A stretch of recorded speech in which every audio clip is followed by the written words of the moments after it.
Hi everybody, you won't forget to ring me tomorrow at the dining room table when the Court of Public Opinion becomes a 3-hour live streaming radio show.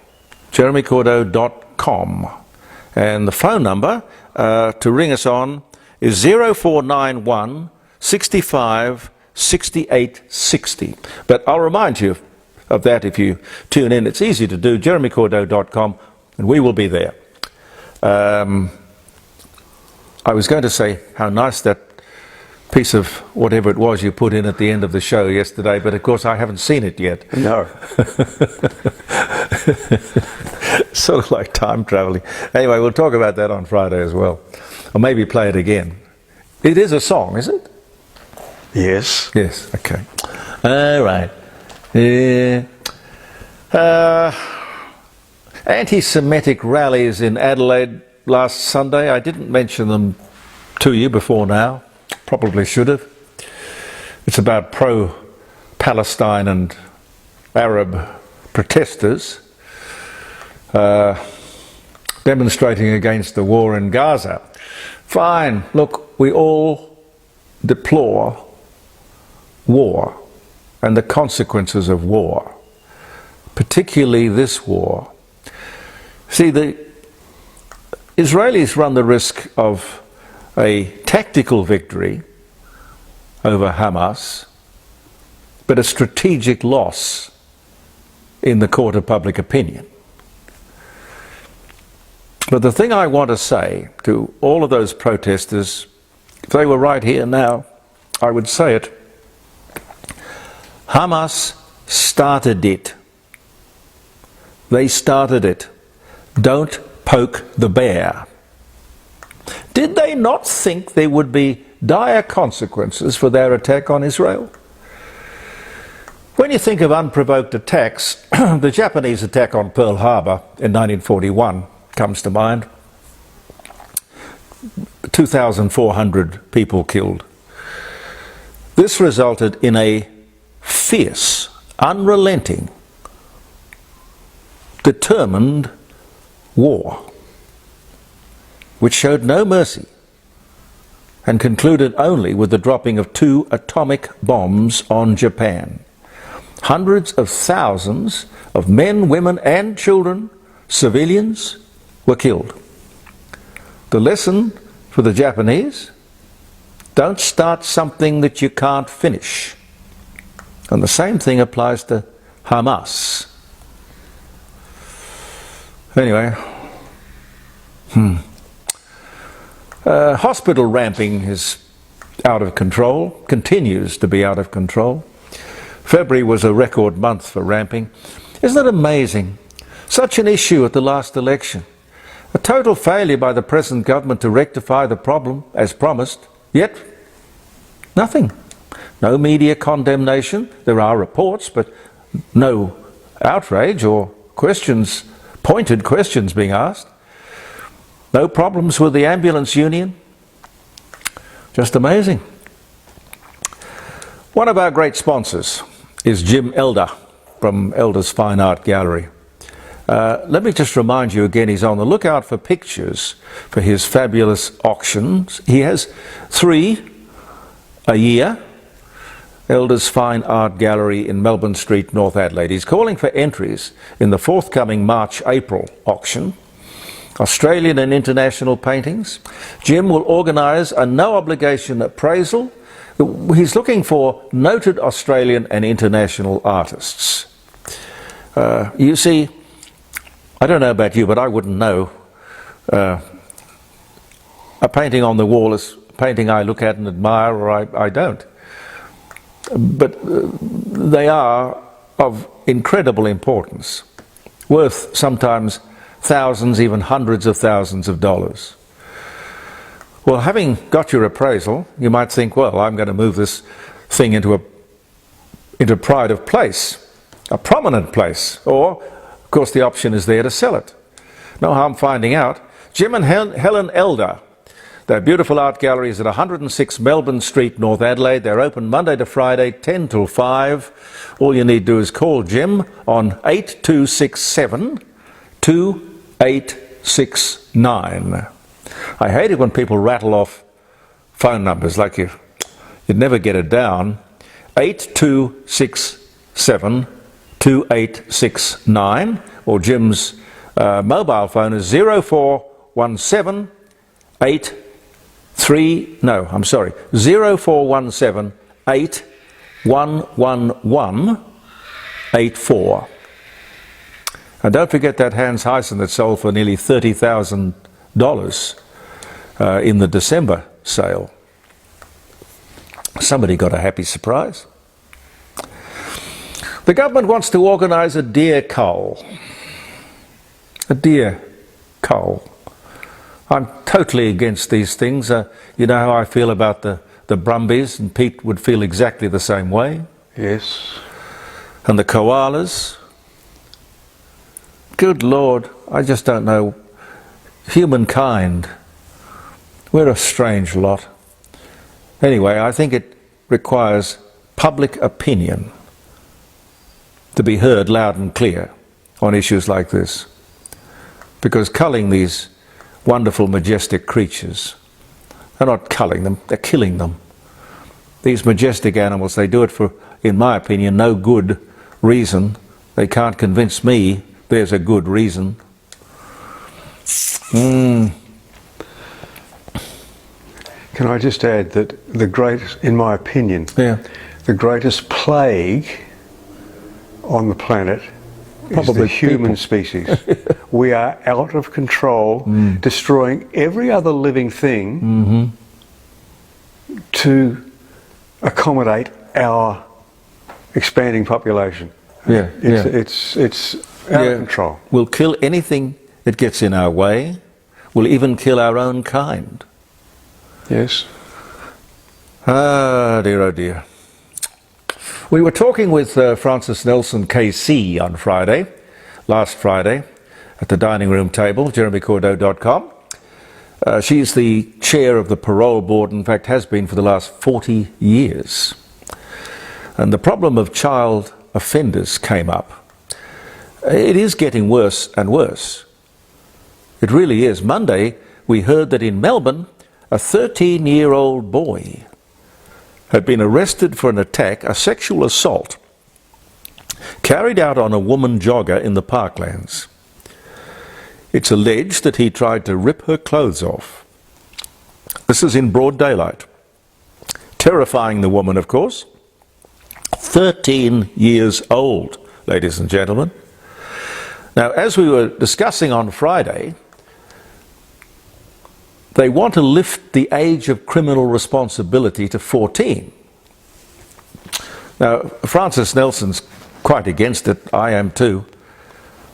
So what that means, though, that you don't become responsible or punishable till you're 14.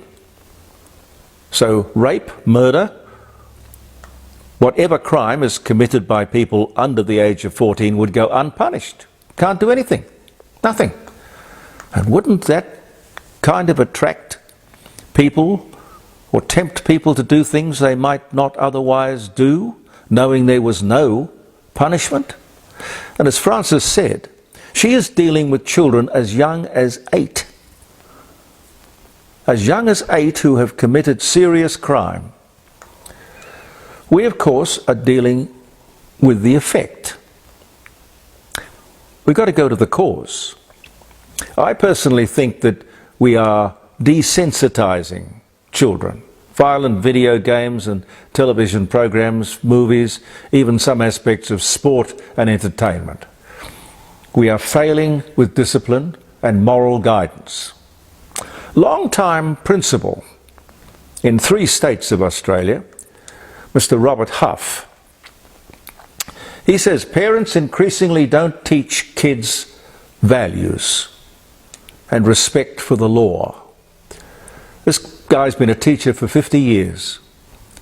Schools have changed a lot in the last 50 years, he said. I would say not much for the better. Robert Huff has seen it all, and he says that there is an alarming trend appearing with parents. I would say it's not only appearing, it's in living colour. This award-winning principle says there has been a growing lack of respect for teachers, authority, parents and education for years. And society expect the schools to try and teach the values that they should have taught them in the first place, at home. Now, I don't know really too much about Robert Hoff, but I'm trying to get him on the show tomorrow. I think he would be a very interesting guest on the subject. Speaking of schools, when my son was placed in a class to learn Chinese, he wasn't very good at it. It's a very difficult language to learn, but he persevered a little bit. Eventually he dropped out. This is the funny bit. Even though he had dropped out, he got a B. Even though he hadn't been to a single class for 18 months. On his final report, his report said, Christopher is an active participant in class. I wonder where teachers get these phrases that they use, almost cliches. Anyway, he was never in class. I don't get it. And then there is the certificate that he showed me. He did a TAFE course, because he's 22 now, getting on for 23. He did a TAFE course, or didn't do a TAFE course. I have his statement of attainment.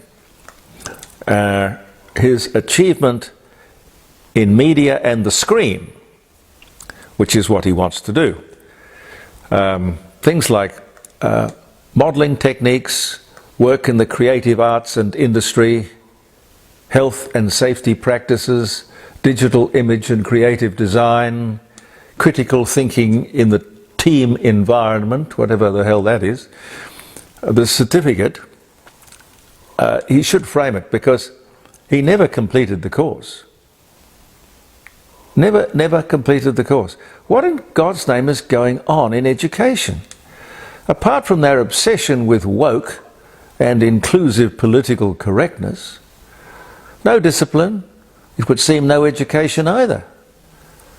I don't know, I think you'd have to shake up the entire department, wouldn't you? Something's wrong.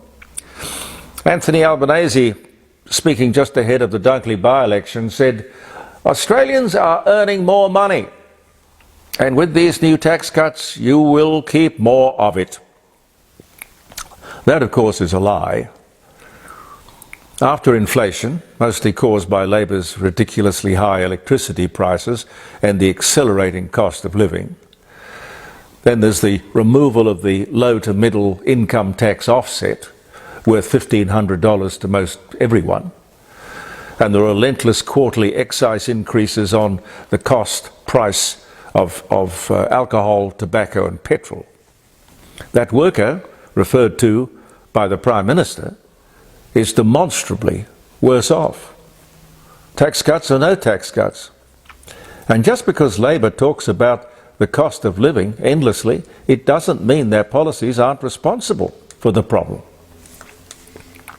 I see, and this is worrying, well, more worrying for the New Zealanders than people in Australia, but I see Warner Brothers, who owns Channel 3 in New Zealand, which there, apart from the national broadcaster, is the only other source of news and information on television.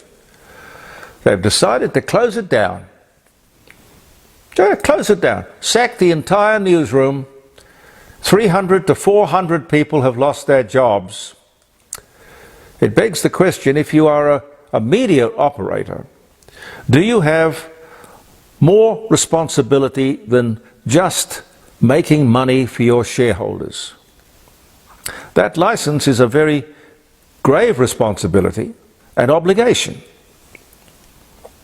It goes along with what I said about 2 weeks ago, that Paramount, who own the 10 network here in Australia, will either close it down or sell it. Or, of course, here's an idea, they might just hire some people who know what they're doing. I think that could be a great idea. Oh yes, before I go, I do want to bring this up again. This gender equality report, we were talking about it the other day, the gender equality report. These people who go around and see how inclusive you are in your business or company. In my stupid way, I thought it was about equal pay for equal work. Well, it wasn't. No way. It was about how many men were making more money than women in the same company, not necessarily doing the same job. And listening to 730, bullying the head of one company, 2A Milk, I think it was, I think if I'd have been that guy, I'd have just told the young lady to shove it and walk off. Anyway, the truth is, when you employ people, and I have had the great pleasure and great good fortune to employ many wonderful, wonderful people, I have, and I always would employ the best person for the job. It's got nothing to do with what's between someone's legs. It's all to do with what's between someone's ears. You simply can't employ people because they are a man or a woman. That's nuts. Now, I don't care what gender imbalance you might perceive or try to fix. You start employing anyone on the basis other than merit, I firmly believe you'll go broke. You can talk to me on Friday, tomorrow, if you want to talk to me about that. Have I got another second or two? A new snapshot of the drugs we take. Smoking continues to be in decline. Well, I guess it is a dying habit, literally and figuratively. We're vaping more. Women are drinking more. Marijuana is the most popular drug. Cocaine is growing in popularity. And drug use is generally showing no signs of slowing. And for the first time, women are taking as many illicit drugs as men. No, don't do it. Don't do it. Red wine is about my only vice. I used to smoke a pipe and enjoy that, but don't put anything in your lungs other than air. That's what they were made for. 0491 65 68 60, the number to ring tomorrow, 9 to 12, jeremycordeaux.com. March 7, today, we got a Thursday. Australia's Helen Reddy, her album I Am Woman, certified gold in the United States of America on this day in 1973. Ivan Lendl, tennis player, born in Czechoslovakia. He won every major tennis event in the world except Wimbledon. In 1992, he became a US citizen. On this day, he was born 1960. This is a weird one. 1989, on this day, a convicted US murderer who successfully appealed against being sent to the electric chair was electrocuted accidentally while sitting on the toilet trying to mend a pair of headphones. Well, you see, God moves in mysterious ways. The wonderful Cliff Richard was performing at the Apollo Stadium on this day in '83. He would have come by the studio and we'd have had a good old talk. Lovely man, Cliff Richard, Sir Cliff Richard. At the age of 37, Phyllis Diller made her debut as a comedienne. You don't hear women comedians being called comedians very much these days. Comedienne at the Purple Onion nightclub in San Francisco, 1955. She's a funny lady, Phyllis Diller. Former leading Australian physician, great Australian, Sir Lorimer Dodds was born, 1900 was the year. Most illustrious man. 1953, Don Dunstan was elected the member for Norwood in South Australia. The Pentagon Papers were first mentioned That was 53, Don Dunstan was elected, 53.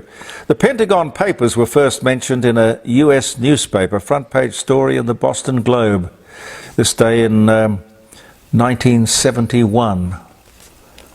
Yeah, Daniel, golly, I can't think of his name, whistleblower, Daniel Ellsberg, yes. The secretary of Gertrude Stein, Alice B. Toklas, died, 1967. A rose is a rose is a rose is a rose. Anthony Armstrong Jones, Earl of Snowdon, was born, married Princess Margaret in 1960. He was a photographer and design consultant for the Times and the Sunday Times. This day in 1930 he was born. America's most famous weatherman, Willard Scott, Jr., was born on this day in 1934. Sir Robert George retired as Governor of South Australia, 1960. The first jazz record was released in America, Dixieland One Step, 1917 that was. 1804, the first Bible Society was founded. Scottish inventor Alexander Graham Bell was granted a patent for his telephone on this day in 1876. And one more, the first successful radio telephone call between New York and London on this day in 1926. We will leave it there. Have you got a song to do? Well, I thought I could put on that new one I've just done on my own. Oh, please do. Yes. I've just finished it off today, so... We'd love to see it. Yeah. Love to hear it, love to see it. Have you got vision as well? Yes. Oh, yeah. good. Right, okay. I'll put that on. And if you're looking through things, there was a fabulous song I do remember fondly called Rose of My Heart. I know Johnny Cash did a version very late in his life. In fact, I think it was the last record he made before he died. And you could hear his voice had gone, and he was more talking it than anything else. I can't remember who had the, hit version of it, but Rose of My Heart, lovely song. There are so many lovely songs. I'll try and find that, dig that out and play it. I'd have at least a grab to play for you tomorrow morning. Hope to see you then. I'm Jeremy Cordeaux. Peter Clayton and I will be back. Believe in yourself. This has been the Court of Public Opinion.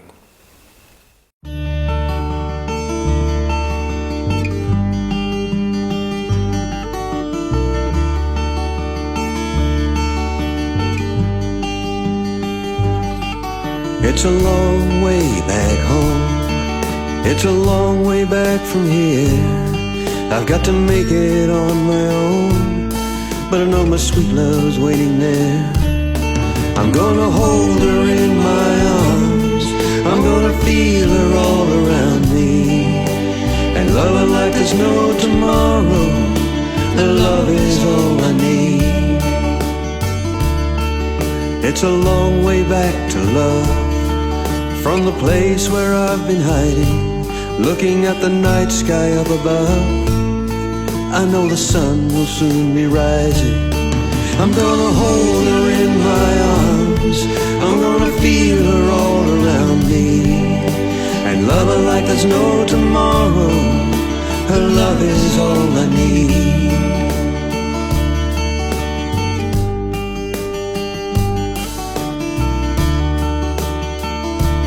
Running out of money, luck and time, but you know I'd beg, steal or borrow.